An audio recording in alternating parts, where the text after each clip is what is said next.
Salut tout le monde, c'est Jeff Savoie. Et Steve Noël. Et nous sommes les deux pions! Et aujourd'hui, on vous présente notre top 10 de nos jeux préférés de 2020. Let's go!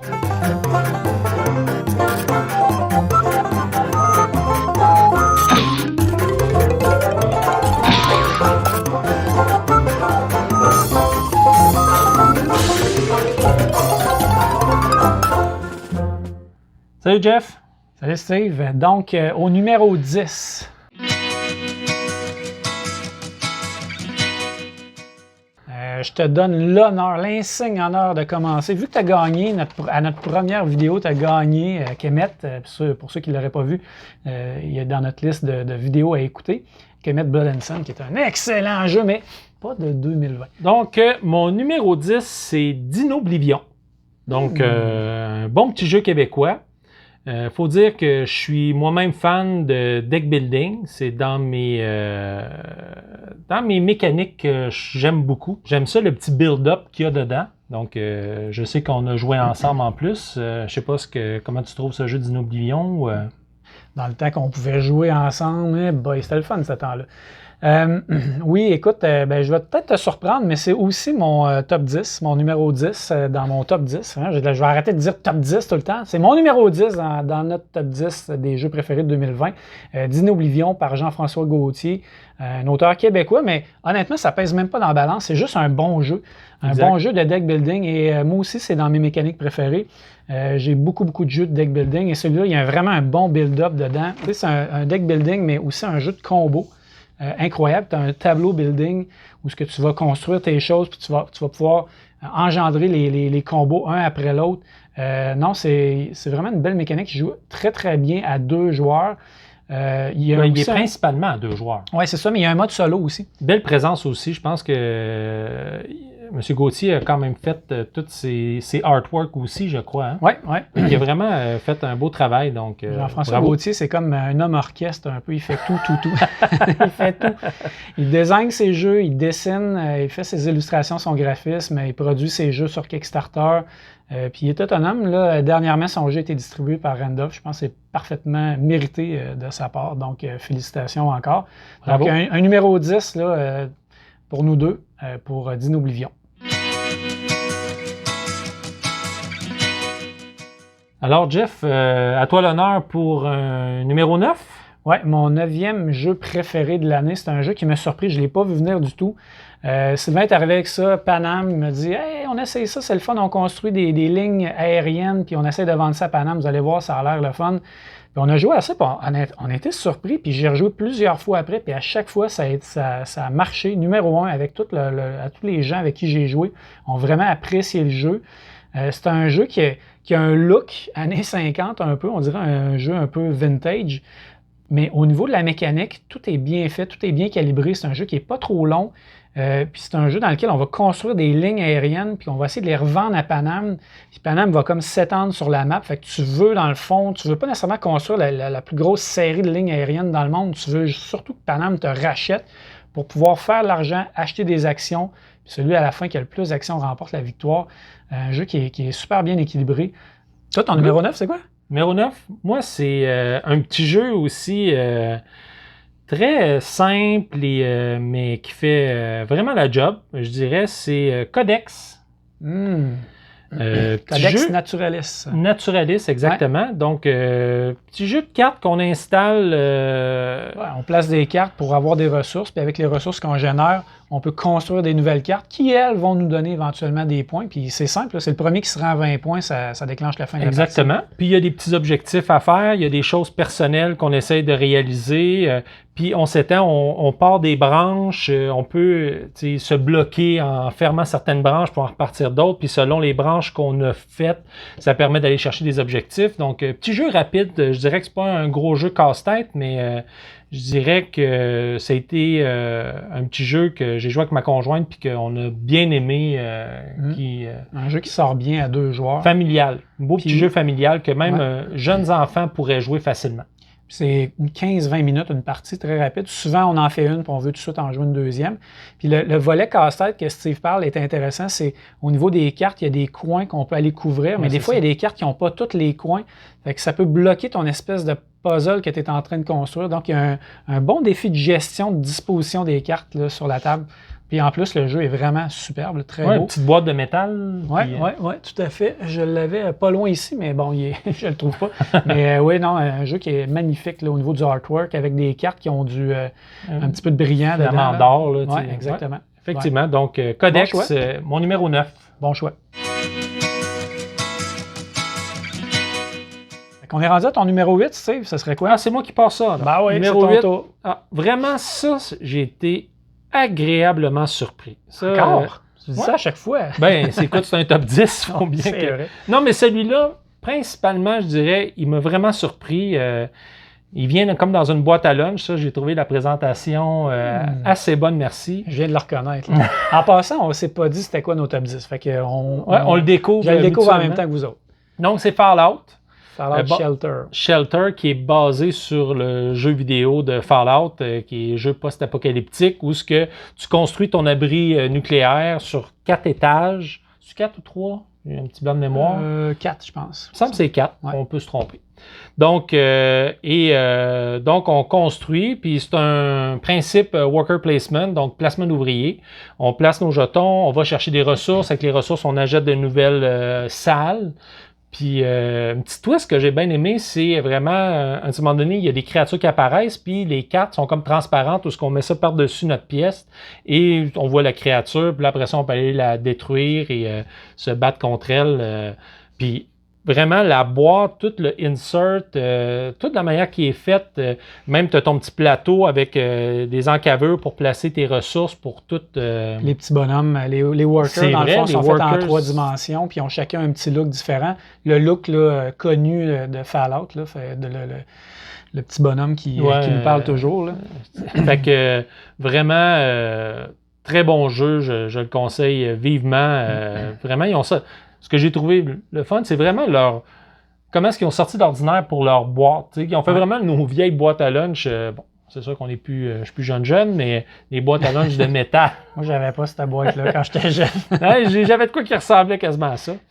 Mais bon, Fallout, Shelter, très bon jeu.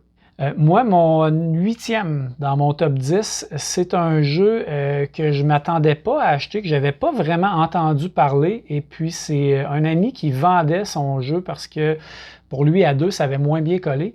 Et moi, j'ai joué plusieurs parties déjà à 4. On a une grande famille chez nous, donc on est capable de jouer à 3 ou 4. Il est très, très beau. Et j'ai nommé Paris.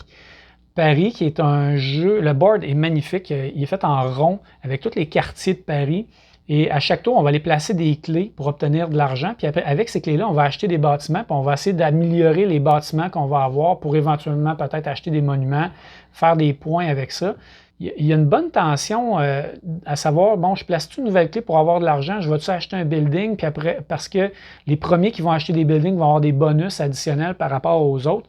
À chaque fois que tu achètes certains bonus, en fait, certaines tuiles, plutôt les 3 tuiles des 3 premiers niveaux, les bâtiments, ils vont te permettre d'avancer sur une piste autour de Paris pour aller chercher des tuiles bonus. Puis ces tuiles-là, tu peux avancer d'autant de cases que tu veux, mais tu ne peux jamais reculer. Fait qu'il y a comme une espèce de jeu de check-in à savoir, je vais te chercher elle parce qu'elle est vraiment bonne, mais je vais perdre toutes les autres qui y a avant, puis les autres vont peut-être prendre leur temps pour aller les chercher.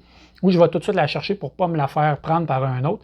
Fait que ça, c'est un système que j'aime beaucoup. On voit ça dans certains jeux, puis ça fonctionne très bien pour celui-là. Puis les tuiles, plus on est rendu loin dans la piste, bien, plus sont puissantes, évidemment. Donc, non, ça a été le fun, puis ça a été des parties serrées à chaque fois. Puis à 3-4, là, ça fonctionne. Peut-être qu'à 2, là, je ne l'ai pas essayé à 2, peut-être que à 2 fonctionne un petit peu moins bien, parce qu'on parle aussi de contrôle de zone, si on veut, parce qu'après ça, on va calculer la puissance qu'on a dans une zone, puis on va obtenir des points de victoire par rapport à ça. Fait que c'est sûr que quand on est 2 joueurs, le board est à peu près la même grosseur, on est moins tassé un petit peu sur le jeu. Donc, c'est peut-être pour ça que c'était moins intéressant. Mais moi personnellement, je l'ai vraiment aimé, puis en plus, le jeu est vraiment magnifique. Oui, il y a une belle présence, il y a des couleurs. Oui, puis l'épaisseur des tuiles, c'est hallucinant. C'est des tuiles qui sont comme plastifiées au lieu d'être cartonnées. Ça a l'effet d'un carton, mais ils sont comme en plastique, ils sont super épaisses, rigides. C'est vraiment magnifique, ça, la table. C'est un des plus beaux jeux que j'ai vus là, sur une table. Là. Alors, Jeff, c'est toi ton numéro 7? Ouais, mon numéro 7, c'est un jeu, je pense que j'aurais voulu inventer, j'aurais voulu avoir l'idée ou j'aurais voulu qu'il existe avant parce que c'est un jeu, je trouve, qui a atteint son objectif. C'est un jeu qui a recréé l'effet d'une pinball. Puis vous le voyez peut-être dans nos vidéos, juste à côté de toi, Steve, Ouais. j'ai une machine à boules chez moi, j'ai toujours aimé les machines à boules à l'arcade, tout ça. Et Super Skill Pinball, c'est un jeu qui est un roll and write et qui reproduit l'effet d'une machine à boules.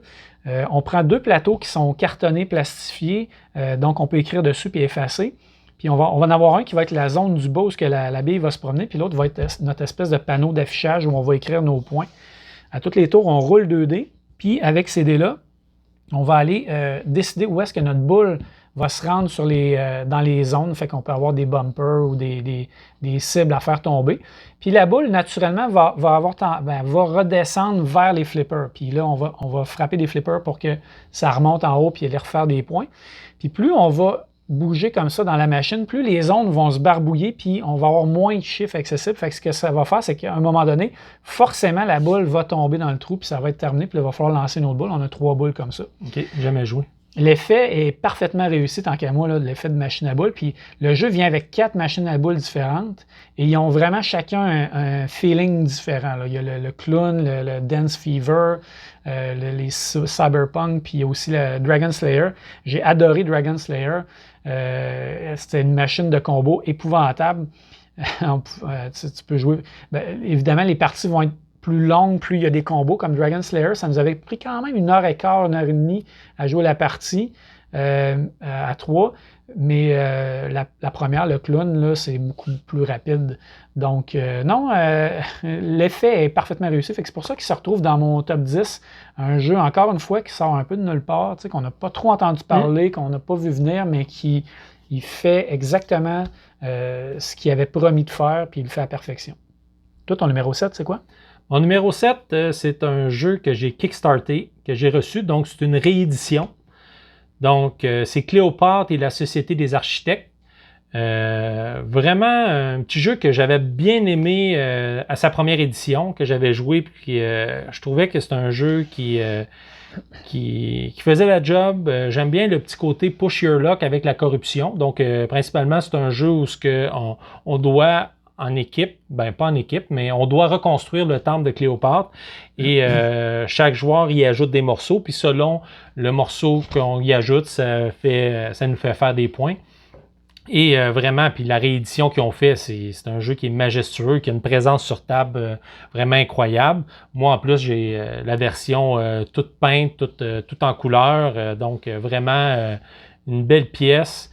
La qualité des morceaux, là, c'est tout en beau plastique. Ouais. J'ai même les aimants, donc tout clips, ça fait que même si on accroche un peu la table... La boîte est gigantesque. Ah ouais, c'est vraiment un gros morceau.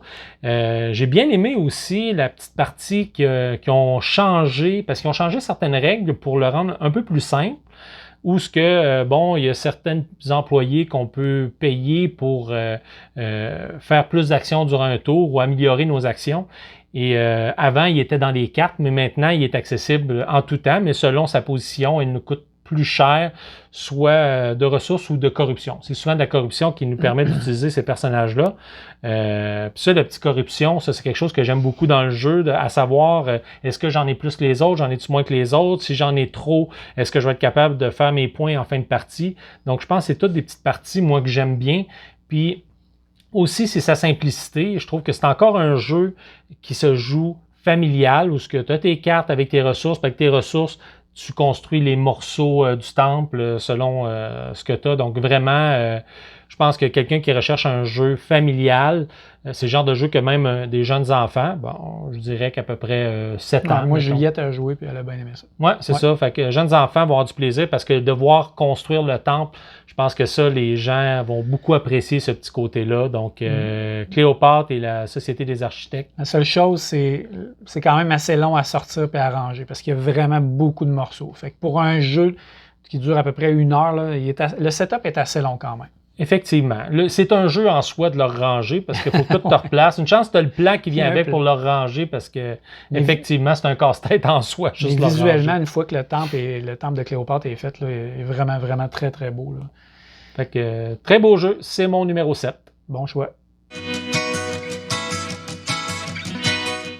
On est rendu au numéro 6. Et mon numéro 6, c'est. Ah, t'as décidé que tu commençais, là. Oh, oui, j'ai décidé que je commence. C'est n'importe quoi.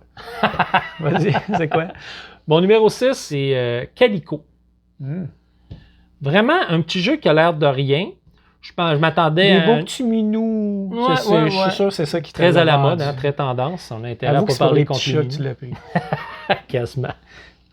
Non, je m'attendais encore à un jeu à la patchwork. Je m'attendais à ce que ça soit assez simple, mais je dois dire que effectivement, quand tu commences à jouer, puis tu commences à placer tes morceaux, puis tu veux essayer de faire le plus de points possible, c'est assez casse-tête, merci. Oui, il est surprenant. Il a l'air d'un jeu cute, là, puis ça va être facile, mais il essaye pas de tout faire les objectifs, c'est presque impossible. Donc, c'est un jeu où tu te trouves à construire une couette et tu places des morceaux de tissu avec différents logos dessus. Une couette Longueuil, là, tu veux dire? Non, pas une couette Longueuil, une couette, une couverture. Ah, une couverte, OK.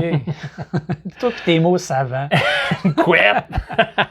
Donc, c'est ça, et tu dois placer des jetons. Et il y a comme à travers ta couverture des objectifs, donc des jetons qui coupent un peu tes lignes et que tu dois construire un peu alentour pour réaliser certains objectifs. Et c'est sûr qu'il y a tellement de couleurs différentes et de motifs différents que c'est assez quelque chose. Et il y a toujours des choix de tuiles où ce que les autres joueurs vont piger dedans. Fait que t'en cibles une, tu dis, celle-là, ça me la prend parce que j'ai besoin de cette couleur-là et ce symbole-là. Et il y a quelqu'un d'autre qui le prend. Fait que je vais vous dire que c'est assez choquant parfois. Mais Steve est tout le temps choqué quand il joue à ce jeu-là. C'est épouvantable. Toujours. On n'a jamais joué ensemble, hein? Non, jamais. Ah, OK.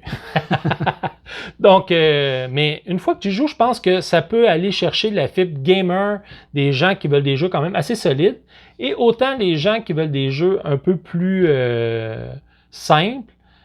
C'est un jeu qui va rentrer aussi là-dedans. Malgré le fait que les objectifs sont difficiles, ça reste quand même un jeu où on prend une tuile et on la place sur notre tableau, puis après on essaye de scorer les points de nos objectifs. Donc, Calico, c'était... En termes de complexité, là, pas de complexité, mais de facteur amusement pour les gens qui veulent un jeu simple puis les gens qui veulent un jeu un peu plus compliqué. Moi, je trouve qu'il se compare un peu à Azul. Tu sais. Oui. Où Azul, c'est simple, c'est pas trop compliqué, mais en même temps, il faut que tu penses à ton affaire pour bien placer tes choses. Même que je donnerais une coche de plus en termes de complexité, là, de niveau de casse-tête pour pouvoir s'arranger que ça fait tout. En fait, je trouve que ce qui a fait la différence quand je me suis mis à apprécier le jeu encore plus, c'est quand je me suis dit, ça va être presque impossible de tout faire. Donc, à un moment donné, tu laisses tomber un ou deux objectifs puis tu te concentres sur faire des chats, faire des boutons ou faire des formes. C'est là où tu t'amuses puis finalement, le meilleur score gagne. Fait que non, c'est un très bon choix. Oui, j'ai bien aimé. C'est ton 6e, ça? Oui, mon 6e. Ben moi, mon 6e, j'étais allé aussi dans les petits jeux comme ça. C'est Dice Throne Adventures. Petit jeu. Il est assez gros, il me semble. La boîte est immense. Ouais, c'est ça. Je vais essayer de faire une joke, mais bon, il n'a pas ri. OK. Donc, Dice Throne, il y a 2 saisons de sortie, plus maintenant le Adventure. C'est le dernier Kickstarter que j'ai reçu. Je dis une petite boîte. En fait, c'est tout le contraire. C'est 3 gigantesques boîtes. Ça prend tout un dessus de Kallax, pratiquement, là, juste ce jeu-là. Moi, j'ai la saison 1 Reroll, la saison 2 et Dice Throne Adventures. On a commencé à faire ça en famille, l'Adventures elle-même, et je dois avouer que moi, j'avais vraiment hâte que Adventures sorte pour une raison, c'est que ça vient rajouter un mode coop à un jeu d'affrontement. Chez nous, les jeux d'affrontement, ça marche un peu moins. Sylvain Lacroix, à qui j'ai vendu mon Unmatch, va pouvoir en témoigner. Ça m'a fait mal au cœur. Mais je ne suis pas capable de sortir des jeux d'affrontement. J'ai des joueurs un peu moumounes ici. Là. Ils n'aiment pas ça quand on se tape ça. Mais Dice Throne Adventures vient rajouter le fait qu'au lieu de se taper un sur l'autre, on va jouer coop contre l'environnement sur une map pour essayer d'aller ouvrir le portail, battre les boss. Et ça vient d'amener une nouvelle dynamique complètement au jeu, ce qui me permet, moi, de le ressortir, de jouer, de pouvoir m'amuser avec tous les personnages, parce qu'on a 16 personnages, je pense, avec les 2 boîtes. Donc, c'est sûr que quand tu fais une aventure, tu as fait avec un personnage, mais tu peux la refaire plusieurs fois avec d'autres personnages pour t'amuser.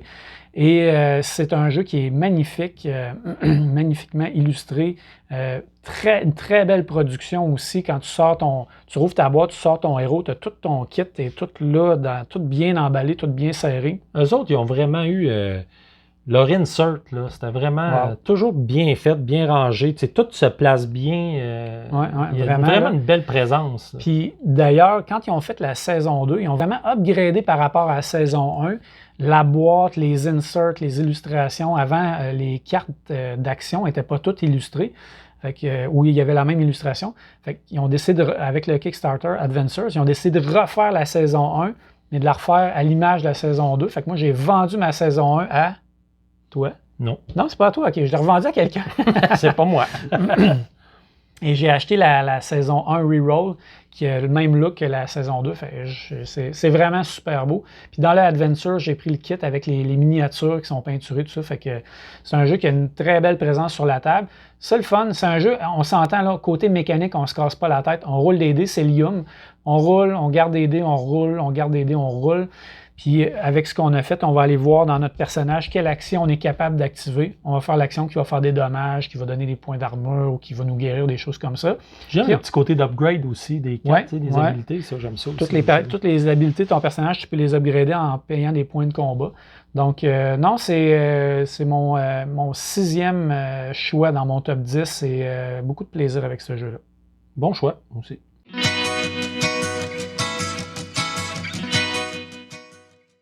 Hey Steve, on est rendu dans notre top 5. Fait que ça, c'est les 5 meilleurs jeux selon nous auxquels on a joué en 2020. Évidemment, ils sortent tellement de jeux qu'on ne peut pas tous les essayer, mais dans ceux qu'on a joués, c'est ceux qui nous ont fait le plus vibrer. Ils sont sortis en 2020. Oui, ils ont fait vibrer notre fibre intérieure. Il y a un petit quelque chose. Notre petite fibre de joueur. Là. Fait que moi, mon 5e dans mon top 10, c'est Whistle Mountain. Un jeu qui est comme une suite sans que ça se suive vraiment ou sans que ça ait un lien entre les deux avec Whistle Stop qui était le premier jeu où on faisait des rails de train, tout ça que j'avais aimé, que j'avais trouvé correct, mais pas plus que ça. Whistle Mountain, lui, m'a agréablement surpris. Le thème est un peu abstrait, c'est un peu bizarre. Là. On a une espèce de pont dans lequel on a des meeples qui sont en train de se noyer. Puis là, on va essayer de les sortir, de les ramener, mais on va les amener sur des buildings qu'on va construire en montant vers le pont. Puis après, on va les envoyer dans la zone de droite pour essayer d'aller scorer des points, aller chercher des bonus. Mais on dirait que le créateur a pris un dé et a dit, bon, ça va se passer dans une montagne avec un pont, puis plein de choses. Oui, pratiquement. Mettons que la thématique, c'est pas la force du jeu, c'est vraiment les mécaniques. Mais côté mécanique, ça fonctionne bien. Donc, on va essayer de placer. On a 3 espèces de bateaux volants là, ou des zeppelins qu'on va aller placer dans des zones d'action. On va utiliser pour ramasser des ressources avec lesquelles qu'on va utiliser aussi les ressources pour pouvoir construire des nouvelles bâtisses. Puis c'est avec ça qu'on va faire beaucoup de points de victoire. Puis quand on va dépasser le pont, bien là, le niveau de l'eau va augmenter. Ça, c'est une mécanique que j'ai trouvé vraiment le fun, où il y a vraiment des espèces de longues bandes d'eau qu'on va remonter comme ça. Puis là, le niveau de l'eau va monter, puis ça va dépasser des machines qu'on a construites. Fait qu'on ne pourra plus utiliser ces machines-là qui vont être rendues en dessous de l'eau. Et fait que là, on va construire des nouvelles machines pour pouvoir essayer d'utiliser ces actions-là. Puis c'est un jeu qui est vraiment sympathique, qui n'est pas trop long à jouer. Puis, ce qui amène l'intérêt de rejouer, c'est vraiment les machines qu'on peut construire. Il y en a une belle quantité, puis ils sont toutes différentes. Puis ils donnent tout le goût des essayer pour voir un peu qu'est-ce que ça va donner comme combinaison avec les autres machines à côté. Donc, puis quand on place notre jeton, on active toutes les machines à côté. Fait que des fois, tu peux faire des combos assez puissants. Donc, c'est mon 5e choix. Toi, Steve, ton 5e choix, ça ressemble à quoi? Mon 5e, beau petit jeu, tout dessiné par des artistes québécois. Ah, je pense que je sais de quoi tu parles. De M. Cunnington. C'est Tidal Blade. Donc, moi, ça, c'est mon top 5. Une belle découverte. Encore là, jeu magnifique où on installe différentes îles, où ce qu'on doit faire de la compétition pour rendre notre personnage meilleur et plus puissant. Des couleurs de jeu là, c'est vraiment une chose que j'aime. Et le jeu aussi, parce que c'est un jeu où on va se construire une main de dés. Et on va pouvoir améliorer nos dés selon ce qu'on fait dans nos compétitions, ce qu'on va, sur les îles qu'on visite. Et en même temps, j'aime le côté le principe que notre personnage fait une compétition et non pas juste du combat. Je trouve qu'ils ont travaillé énormément sur tout le côté historique, avec... la thématique est vraiment forte. Oui, effectivement. Puis moi, j'ai la version Kickstarter avec le manuel où il explique plein de choses de l'histoire. Donc, tout se tient. Donc, vraiment, c'est quelque chose que j'ai beaucoup apprécié dans mes parties. Souvent difficile, on dirait que tu cours toujours après tes dés, tu t'en veux toujours plus, puis t'en perds parce que tu vas te battre contre une menace qui est un monstre qui vient attaquer les îles. Donc, pendant la compétition, il y a des monstres qui approchent. Donc, les héros qui font la compétition, ben, ils peuvent quitter la compétition pour aller se battre.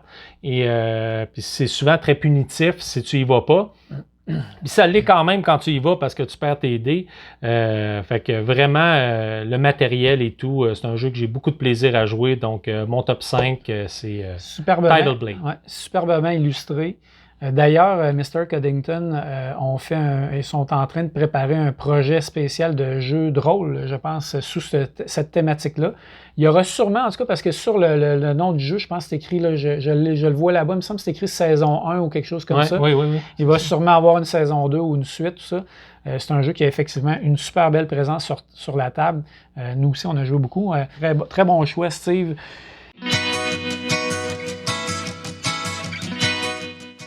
Vas-y. OK. Numéro 4, j'ai hâte de le savoir, pour vrai. Là. Mon numéro 4? Ouais, mais je pense que j'ai une idée. Ah oui? Ouais, mais vas-y. OK. Mon numéro 4, un jeu que j'ai quasiment joué à reculons. Il est vraiment laid. Oh, je pense que je le sais pas mal. Il est affreux, mais franchement, là, j'ai vraiment adoré. Je rejouerais, pas pour rien que c'est rendu mon numéro 4, Beyond the Sun.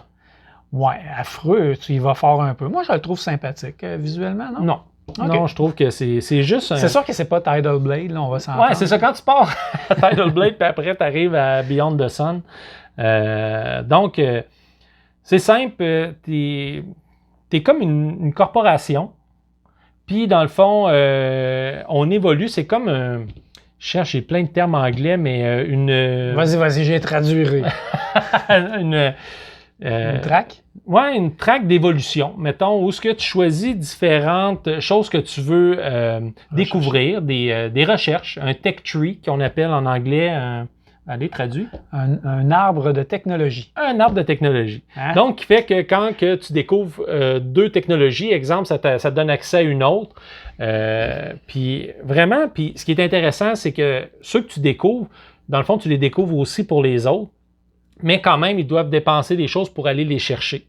Et ça l'évolue et tu peux toujours avoir des côtés militaires, un peu comme tous les jeux, souvent ceux qui jouent à des jeux vidéo où il y a toujours des recherches, fait que tu as toujours le côté social, le côté militaire, économique, c'est ça, fait que tu te développes là-dedans, puis tu as toujours hâte de voir une nouvelle carte, puis là, tu t'aperçois que l'autre commence à avoir un peu trop le côté militaire. Fait que des fois, tu voudrais aller ailleurs, mais là, tu n'as pas le choix. Tu dis, OK, je vais aller les chercher. Puis c'est vrai, il y a quand même une partie du plateau qui est quand même, je dirais, au niveau du look, qui est quand même bien, c'est les planètes, parce que dans le fond, c'est là un petit côté futuriste où on part en exploration pour trouver d'autres planètes viables et pour coloniser. Pour coloniser, exactement.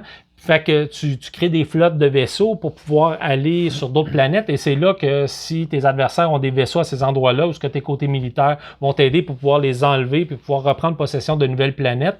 Fait que vraiment, j'ai été étonné parce que vraiment, quand on m'avait proposé ce jeu-là, puis il a l'air lourd aussi, on regarde ça puis on se dit « Oh mon Dieu, dans quoi je m'embarque? » Mais non, franchement, j'ai trouvé qu'il se jouait. Vu que les technologies se développent tranquillement, c'est que tu as le temps des... On n'a pas besoin de tout expliquer en partant. C'est en plein ça. Ça, c'est le côté que j'ai apprécié de ce jeu-là. C'est pas dans mon genre de jeu en plus. Fait que, le plateau, chaque joueur a un plateau individuel aussi qui va pouvoir développer un peu différemment selon la partie qu'il va avoir. Puis il y a aussi l'option de jouer de l'autre côté où je pense que c'est d'autres plateaux en fait qui vont te donner encore plus une version asymétrique du jeu. Ça, c'est intéressant. Je l'ai essayé. Puis bon choix. Ouais, très bon choix. Vraiment, si vous voulez quelque chose, puis j'avais pas joué à de jeux de ce genre-là, où vraiment, où tu as vraiment encore un arbre de recherche qui est c'est le cœur du jeu. C'était vraiment une nouvelle mécanique que j'avais pas vue et que vraiment fait le travail. Donc, vraiment, c'est mon numéro 4. Mon numéro 4 à moi, c'est un jeu basé sur un film. Ça donne-tu une idée? Non. OK. C'est un jeu basé sur un film qui a été refait par un Québécois, le film, pas le jeu. Commences-tu à avoir une idée? Ça s'en vient, continue. Ça s'en vient, OK. C'est un jeu dans lequel on cherche des épices. OK, j'ai une coachée. Dune Imperium. Un jeu qui a été fait par un des auteurs que j'aime beaucoup, qui a fait un jeu que j'adore, qui est Clank. J'ai toutes les versions de Clank. C'est un jeu qui pogne beaucoup ici. On a fait le Clank Legacy, le Clank régulier. Et cet auteur-là a fait une couple de jeux après, dont Dune Imperium. Fait que moi, ça m'a tout de suite attiré. Puis dans Dune Imperium, on parle de deck building, qui est une mécanique que j'adore, mais on parle aussi de contrôle de territoire. On parle de worker placement. Fait que tout ça mélangé ensemble, je me disais, oh, ça a l'air vraiment intéressant en partant. C'est effectivement, le deck building est vraiment là. Par contre, il est moins présent que dans Clank. Fait qu'il ne faudrait pas que les gens achètent ce jeu-là en se disant, je vais avoir un deck building à la style Clank. Parce que le deck building est moins gros un petit peu, c'est une moins grosse portion. Évidemment, puisqu'il y a une portion worker placement, où on va aller dans des zones, il n'y en a pas beaucoup, où on va essayer d'aller influencer les différentes maisons, pour essayer d'avoir de l'influence sur eux autres, puis obtenir des points de victoire ou obtenir des ressources, des choses comme ça. Puis on va pouvoir aussi envoyer nos troupes sur la planète pour essayer d'avoir le contrôle, puis on va mesurer la force de nos troupes à la fin de la manche. Celui qui va avoir le plus de force au total va remporter un bonus qui est assez substantiel. Puis ce qui est intéressant dans le jeu, c'est que la partie se termine dès qu'un joueur atteint 10 points de victoire, ou en tout cas c'est le dernier tour, à ce moment-là, quelqu'un pourrait le dépasser, ça va être celui qui a le plus de points de victoire qui va l'emporter. Fait que la partie est assez rapide quand même, puis je peux vous dire que ça déboule assez vite. J'ai joué une partie, par exemple, où Philippe, mon garçon, avait atteint 10 points de victoire, puis j'étais juste à 5, puis j'ai fait 6 points de victoire au dernier tour. Fait que ça m'a permis de le... Toujours comme ça. ça m'a permis de le passer au fil d'arrivée, mais ça a fait une game vraiment épique. La thématique, je trouve qu'elle est bien rendue au niveau des cartes, au niveau de la carte, tout ça. Visuellement, il y en a qui en ont un peu à redire au jeu. Moi, je trouve qu'il est quand même correct, mais je suis moins difficile peut-être au niveau visuel. Quand les mécaniques sont bonnes puis ça colle, ça fait la job. Peut-être juste le volet deck building que j'ai trouvé quand même plus limité. On n'achète pas tant de cartes que ça pour changer notre deck. Mais chaque carte qu'on va acheter va avoir une importance capitale. Puis chaque point de victoire qu'on va aller chercher va avoir vraiment un gros impact. Là. C'est pas comme on fait pas 300 points, on en fait 10. Fait que c'est assez serré. Fait que j'ai adoré ce jeu-là. C'est un jeu qui a une certaine portion affrontement puisqu'on essaie d'avoir une majorité. Donc on va essayer d'aller ajouter des troupes. On va peut-être enlever des troupes à d'autres joueurs, des choses comme ça. Mais ça reste quand même minime dans le jeu. Donc je pense pas que ce soit un frein pour ceux qui aiment moins ce style-là. Chez nous, là, c'est un jeu qui a bien marché, puis c'est pas notre mécanique, c'est pas la mécanique préférée là, des gens avec qui je joue. Donc, Dune Imperium en 4e position pour moi. En 3e position, Steve, tu veux y aller? Ben non, c'est toi à mon tour. Partir. Non, vas-y, mon Jeff. OK. En 3e position, ça c'est... Écoute, j'ai acheté ce jeu-là, évidemment, pendant la pandémie, évidemment, et j'étais comme un peu en mal de vivre, puis là, je me disais, je vais m'acheter un jeu pour me faire du bien, un peu me récompenser pour les belles semaines de travail que j'ai faites, puis là, je cherchais, je savais pas trop quoi acheter. Je suis tombé là-dessus par hasard, j'ai écouté un petit peu des reviews, puis je voulais voir un peu les mécaniques, tout ça. Visuellement, je le trouvais très beau. Puis en regardant les mécaniques, je me suis dit, ouais, c'est le genre de jeu que j'aime. Il y a beaucoup de choses à faire, beaucoup de façons de faire des points. J'ai acheté ça sans en savoir plus. J'installe ça sur la table, on se met à jouer, puis j'ai fait comme, oh wow, ok, c'est vraiment super, j'aime beaucoup ça. C'est Praga Caput Regni. J'espère que j'ai pas... je sors mon latin, là, tu sais. J'espère que j'ai pas magané le nom, mais il me semble que c'est ça, Praga Caput Regni, avec l'accent. Caput Regni. Caput Regni. Qui veut dire, je pense que ça veut dire capitale nationale ou capitale... Ça veut pas dire que c'est plus bon? Non, c'est pas ça que ça veut dire. Dans Praga, la mécanique la plus intéressante ou, je dirais, nouvelle, c'est la roue d'action. Donc, on a une roue d'action avec des tuiles, 2 hexagones qui sont collés un sur l'autre, qu'on va rentrer dans la roue puis qui vont tourner avec la roue. Puis selon où est-ce que l'action est rendue, on va avoir soit qu'on va payer parce qu'on la prend très très tôt, ou on va avoir des bonus parce qu'on la prend très très tard parce que les gens l'ont ignoré. Déjà, en partant, ça, je trouve ça très intéressant. En prenant la tuile, on a 2 actions. On va en choisir une des 2 qu'on va réaliser. Puis si on est capable de payer, on va pouvoir réaliser la deuxième aussi. On va construire Prague sous le règne du roi Charles IV, si je me souviens bien. En tout cas, peu importe. On va construire la route royale, le pont, cathédrale, château, ainsi de suite. Donc, évidemment, tu comprendras qu'il y a vraiment beaucoup de façons de faire des points. Et moi, j'aime beaucoup ce genre-là. C'est un euro? Oui, c'est vraiment un euro pur et dur. Moi, je le trouve très beau visuellement, mais c'est des dessins un peu style médiéval, tu sais, de cette époque-là. C'est un peu comme les piliers de la terre, mettons, artwork? Ou... Ah, même pas, je te dirais. Ils ont plus comme un style dessin presque maternel, là, tu sais, mais de style médiéval. Là. Okay. Moi, j'aime bien ce genre-là, puis il est très coloré. On a aussi une zone d'action personnelle, un bout de ville qu'on va pouvoir ajouter nos actions, puis on va pouvoir entourer de murailles. Puis ça, ben, avec ces choses-là, on va améliorer les 6 actions qu'on peut faire, puis on va entourer notre portion de cité de murailles, puis ça va nous donner des points de victoire ou des bonus aussi lorsqu'on va construire ces portions-là. Fait que tu vois qu'il y a beaucoup de zones où on peut aller faire des points. Et j'ai joué 3 ou 4 parties déjà. Et puis, je dois dire que chaque partie, j'ai essayé des choses différentes. Et à chaque fois, j'étais capable de me débrouiller pour réussir à remporter la victoire. Donc ça, j'aime ça, des jeux où il y a plusieurs façons de faire des points, mais que chaque façon va quand même te donner une chance de gagner. Donc, okay. C'est mon troisième, mon troisième. Top 3, c'est pas n'importe quoi. Quand tu réussis à faire le top 3, t'es quelqu'un. Ouais. Puis moi, dans le fond, c'est pas un gros jeu encore, mon top 3. Puis je pense que c'est sa simplicité qui me fait que pourquoi je l'ai mis aussi haut. C'est Meeple Land. Moi, j'ai adoré ce jeu-là. J'ai joué beaucoup en famille. Et à chaque fois que ça sort, tout le monde l'apprécie. Donc, un jeu de placement de tuiles. Donc, où on construit notre parc, notre fête foraine, là, notre gros parc avec les grandes roues, montagnes russes et tout. Parc d'attractions. Parc d'attractions, c'est un peu le terme que je cherchais. Donc, fait que tu as plusieurs choses à tenir compte là-dedans parce que, dans le fond, tu veux créer une bonne économie. Il faut que tes chemins connectent. Puis, il faut que tu ramasses le plus de parcs différents. Et fait que là, tu places tout ça. Puis, vraiment, après ça, un coup que tu as placé tes parcs, tes attractions. Là, tu as des meeples qui arrivent et là, tu as des meeples de différentes couleurs et chaque attraction attire un meeple d'une couleur précise. Donc, après ça, un coup que tu prends un autobus, fait qu'à un moment donné, il faut que tu décides quand est-ce que tu arrêtes pour pouvoir avoir le premier pic au niveau des autobus qui arrivent pour avoir les bonnes couleurs parce que tu as différents autobus qui attendent pour tous les joueurs et avec des couleurs différentes. Donc, tu as besoin d'aller chercher la bonne autobus pour amener les bons meeples parce que ceux qui attendent à l'entrée de ton parc que tu n'es pas capable de placer, ben, c'est comme des gens mécontents qui peuvent te faire perdre des points en fin de partie. Donc, tu places tes joueurs, pas tes joueurs, je veux dire tes meeples, et chaque meeple, selon l'endroit où il se trouve, vont te donner vont te rémunérer, vont te ramasser des sous. Fait qu'il y a une belle petite économie en plus. Donc, vraiment, très simple. Il fait la job. Est-ce que c'est long, une partie? Non, c'est pas long. Je dirais que c'est un jeu d'à peu près 1 heure.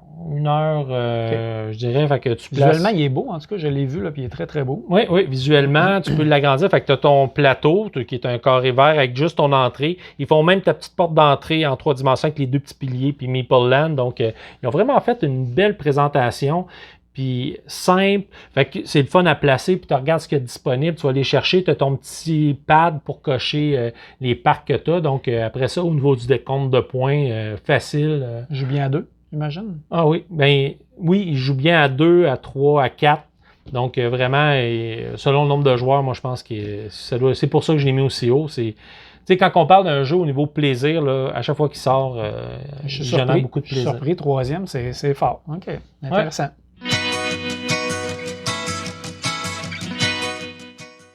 Steve, il en reste juste 2 à nommer. Je pense que ça va être Là, c'est des costauds. Ça va être du costaud. Ça va être du solide, du beau jeu. Vas-y. Oui, vraiment. Donc, mon numéro 2, ça reste encore dans les mécaniques que je préfère. Donc, moi, dans le fond, dans mes goûts, j'ai 2 mécaniques que j'aime beaucoup. Il y a le deck building, comme je vous ai déjà dit, puis le worker placement. Et celui-là, il est vraiment dans la gamme Worker Placement, puis il est assez haut. Visuellement, super beau. Et le jeu, vraiment, j'ai vraiment aimé ça. Puis c'est vrai, il y a même du deck building, je repense à ça, c'est les ruines d'Arnak. Ouais, en fait, ils vont le renommer en français, ça va être Ranak ou quelque chose comme ça. OK. Je l'écrirai, là, mais parce qu'ils ne voulaient pas que ça fasse Arnak en français. Mais en anglais, c'est The Lost Ruin of Arnak, effectivement. Donc, et sais-tu quoi, c'est? Ils vont faire quelque chose de spécial. C'est-tu ton numéro 2? C'est mon numéro 2 aussi. Fait qu'on va régler ça comme ça. C'est mon numéro 2 aussi. Puis probablement qu'on l'a aimé pour les mêmes raisons. Effectivement, visuellement impeccable. Oui. En plus, le plateau est réversible, donc je peux jouer sur 2 tentes. Fait qu'il y a une belle rejouabilité. Oui, deck building, super. Très le fun d'ailleurs là, au niveau du deck building. Et worker placement, qui est une autre mécanique qui est généralement très appréciée. Puis une autre partie que j'aime bien, c'est il y a comme différentes parties du plateau, puis tu veux pas négliger rien. Tu sais, souvent, il y a des worker placement, tu sais, tu passes une track, puis tu fonces dans cette track-là, mais celle-là, je trouve que tu dois aller un petit peu partout parce que tu peux te faire avoir dans les points. Hein. Je sais pas ce que tu en penses. Oui, puis ce qui est le fun dans ce jeu-là, c'est que tu as 2 types de ressources. En fait, il y a 6 types de ressources, mais il y en a 2 principalement, qui est l'argent et les jetons d'exploration et qui vont te permettre, c'est avec ça qu'on va faire le deck building, c'est ça qui va te permettre d'aller racheter des cartes, soit des artefacts ou des objets qui vont venir dans ton deck. Et les jetons d'exploration vont aussi te permettre d'aller explorer la carte pour aller débloquer des nouvelles zones d'action. Et ça, c'est vraiment un bout le fun aussi parce qu'on a toujours hâte de savoir qu'est-ce qu'on va découvrir.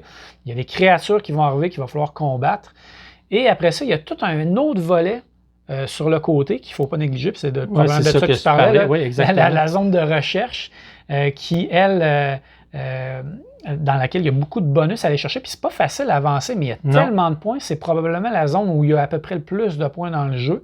Donc, on n'a pas le choix de ne pas l'ignorer. Puis j'aime beaucoup le principe qu'il y a 2 pions. Tu sais, tu fais ta recherche, après ça, tu écris dans ton livre ce que tu as recherché. Parce que dans le fond, ce que tu es comme un explorateur. Fait que tu as ton côté exploration, puis tu as comme ton côté rédaction où ce que tu t'écris toutes tes aventures. Dans ton journal. Oui, c'est ça, dans ton journal. Fait que la thématique est très, très bonne. Puis visuellement, il est vraiment beau. C'est le fun quand tu montes ce track-là. Tu sais, les bonus que tu vas chercher, entre autres, dans les premiers bonus que tu vas chercher, c'est les assistants où tu vas aller.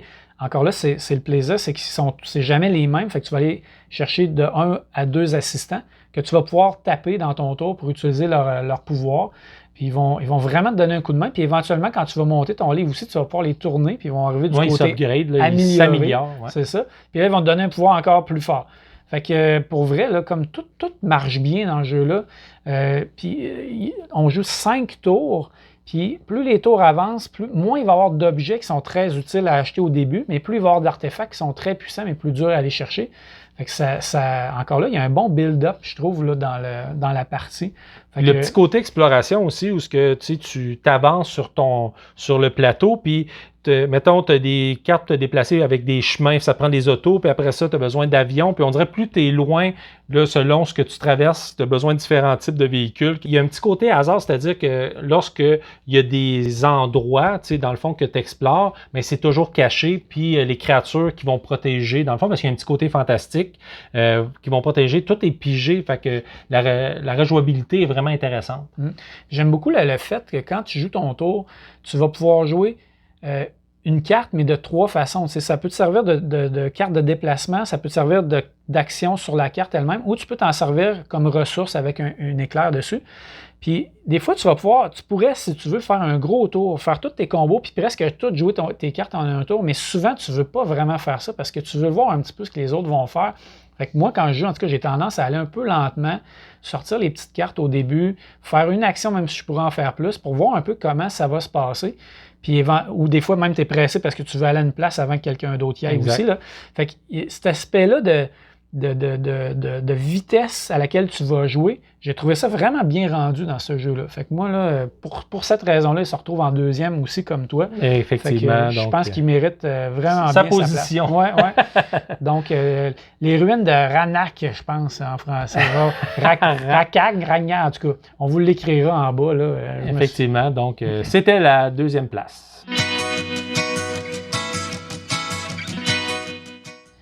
Première place. Hey, c'est pas rien, là. Moi, quand j'allais à l'école, je voulais être premier, toi. Pas moi. Moi, j'étais assis en arrière. Ouais, la Ouais, là, première place. qui va se plonger? Ben, je pense que je vais y aller.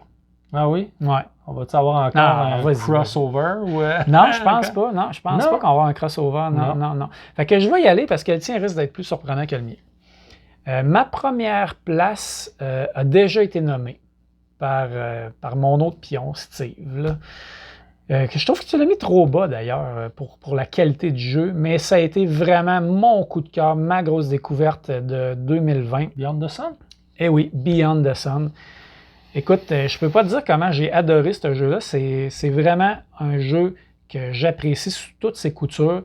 Je trouve justement que, on a parlé tantôt, mais dans ses qualités, c'est que c'est un jeu qui paraît un jeu lourd et complexe de par son visuel, de par les textes et tout ça. Mais pour l'avoir appris aux personnes avec qui je joue, c'est un jeu qui s'apprend facilement puis qui joue facilement aussi parce qu'on fait une action, on a le temps de voir le jeu s'ouvrir tranquillement. Oh oui, donc, vraiment. on n'a pas besoin de tout expliquer d'un coup.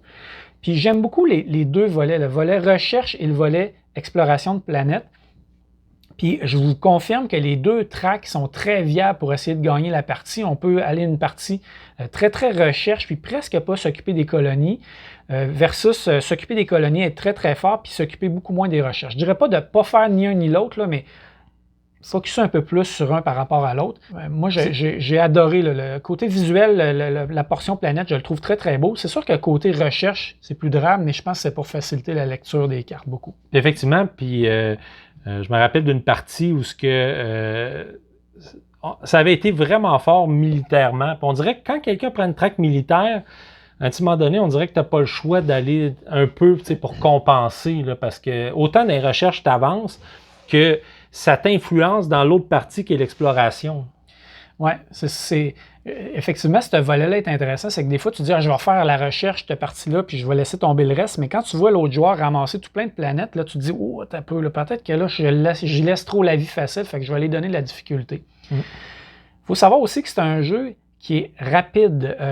Ça commence tranquillement, mais on va faire généralement là, à 3 ou 4 joueurs, on va aller chercher 3 ou 4 objectifs avant que la game se termine. Fait qu'au début, on ne voit pas trop ça venir, mais après ça, les joueurs commencent à mettre leurs étoiles sur les objectifs de fin de partie. Quand les gens commencent à en mettre, là, la partie achève vraiment, puis là, il faut se grouiller pour voir, OK, attends un petit peu, là, dans mes 3-4 derniers coups, je vais essayer d'aller chercher ça, pour pouvoir aller placer moi aussi des étoiles, aller faire des points au maximum. C'est vraiment intéressant. Puis le volet aussi asymétrique que j'ai essayé, quand on change les plateaux pour les plateaux experts, experts en tout cas, il faut s'entendre, c'est pas beaucoup plus compliqué, mais ça amène une portion asymétrique qui est intéressante, où chaque faction a vraiment un pouvoir, plusieurs petits pouvoirs uniques qu'on va vouloir débloquer, qu'on va vouloir essayer aussi. Fait que ça amène encore un peu plus de rejouabilité. Puis c'est un jeu qui permet des extensions. J'espère qu'il va en avoir. Je sais que l'auteur aussi a travaillé sur un mode solo non officiel, donc c'est à voir. Mon numéro 1? Je pense que oui, on n'a pas le choix. Donc, mon numéro 1, moi, c'est... Je sais pas pourquoi, mais je suis pas mal certain que je sais c'est quoi. Ah, je le sais que tu le sais. Il me semble que c'est le jeu que tu n'arrêtes pas quand je t'appelle. Non, j'ai joué une partie de ça, j'ai joué une partie de ça. Oui, c'est un des jeux que j'ai joué beaucoup, surtout avec mon garçon. C'est un jeu qui se joue, je dirais, principalement à 2 joueurs, mais il peut se jouer à 4 joueurs, mais il est fait principalement pour à 2. C'est Super Fantasy Brawl. Vraiment, c'est un jeu de confrontation. C'est un jeu où tu choisis des personnages. C'est un Kickstarter. Hein? Oui, c'est un Kickstarter. Est-ce qu'il est disponible en retail, ce jeu? Oui, il va être disponible en retail. Il n'est pas encore? Oui, ça va être une boîte de base. Puis c'est Mythic Games qui le lance et ils veulent faire beaucoup de compétitions, beaucoup de supports, beaucoup de sorties de figurines, de nouvelles figurines pour les combats. Donc, c'est un jeu de confrontation. Mais ce que j'aime de ce côté-là, c'est le setup. Parce que la majorité des jeux de confrontation, c'est souvent, moi, ce qui me rebute le plus, c'est toujours la mise en place. Souvent, c'est des jeux qui sont longs, tu sais, ça te prend quasiment une demi-heure juste setuper un jeu, t'installer, placer des troupes. Là, c'est un jeu, tu places le board, tu choisis tes troupes, puis tu es prêt à jouer parce que après ça, tu as le déploiement, puis c'est parti. Puis c'est un jeu qui n'a pas de chance. C'est un jeu qui se joue avec des cartes. Donc, chaque personnage que tu vas choisir pour te battre va avoir leur carte.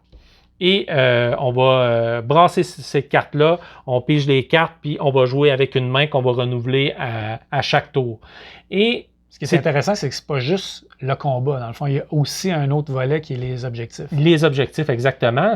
Puis je dirais que c'est le cœur du jeu. Souvent, les jeux de confrontation, c'est de détruire l'autre. Et là, c'est pas ça. C'est un jeu d'opportunité où selon les objectifs, parce que dans le fond, tu as 3 zones sur le plateau.